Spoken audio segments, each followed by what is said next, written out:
ഒരു അപൂർവ സഹോദര സ്നേഹത്തിൻ്റെ കഥ പറയുന്നു ജിഗര എന്ന് പറഞ്ഞ ഹിന്ദി സിനിമ. സത്യ, അങ്കൂർ.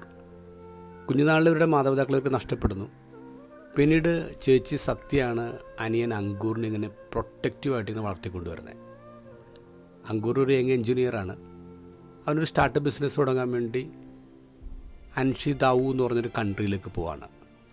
അവിടെ വെച്ച് അവൻ പിടിക്കപ്പെടുന്നു. അവൻ ചെയ്യാത്ത കുറ്റത്തിനാണ്, അവൻ്റെ കയ്യിൽ ഡ്രഗ്സ് വെച്ചെന്ന് പറഞ്ഞിട്ടാണ് അവനെ കൺവിക്റ്റ് ചെയ്യുന്നത്. കോർട്ട് അവന് ഡെത്ത് സെൻറ്റൻസ് വിധിക്കുകയാണ് 3 മാസത്തിനുള്ളിൽ. ആ കൺട്രിയിലെ നിയമങ്ങൾ വളരെ സ്ട്രിക്റ്റാണ്. സത്യ ഉടനെ ആ നാട്ടിലേക്ക് എത്തുന്നു, ലീഗലായിട്ടുള്ള എല്ലാ വശങ്ങളും നോക്കുന്നു. അതൊന്നും നടക്കില്ലെന്ന് അറിഞ്ഞപ്പോഴാണ് അവൾ വളഞ്ഞ വഴി തേടുന്നത്. വേറെ 2 സുഹൃത്തുക്കളെ കൂടെ അവൾ കിട്ടുന്നുണ്ട്. അവരുടെയും പ്രിയപ്പെട്ട ആൾക്കാർ ജയിലിൽ മരണം കാത്തു കിടക്കുകയാണ്. അപ്പോൾ ഇവർ 3 പേരും കൂടി പ്ലാൻ ചെയ്യുന്നു, അവരുടെ 3 പ്രിയപ്പെട്ടവരും ജയിലിൽ നിന്ന് രക്ഷപ്പെടുത്തണം.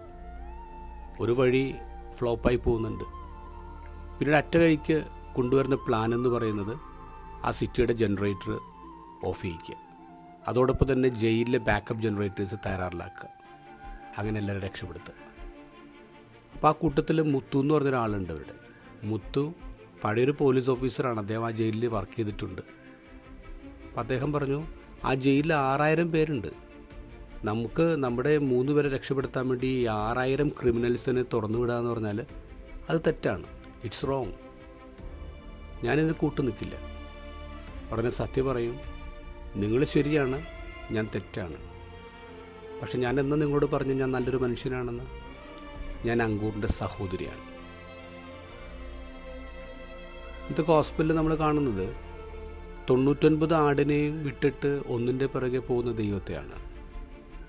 നമ്മുടെ കുറ്റം കൊണ്ടോ നമ്മൾ ചെയ്യാത്ത കുറ്റം കൊണ്ടോ നമ്മൾ വഴിതെറ്റി പോകുമ്പോൾ നമ്മുടെ പിന്നാലെ വരുന്നവനാണ് ദൈവം.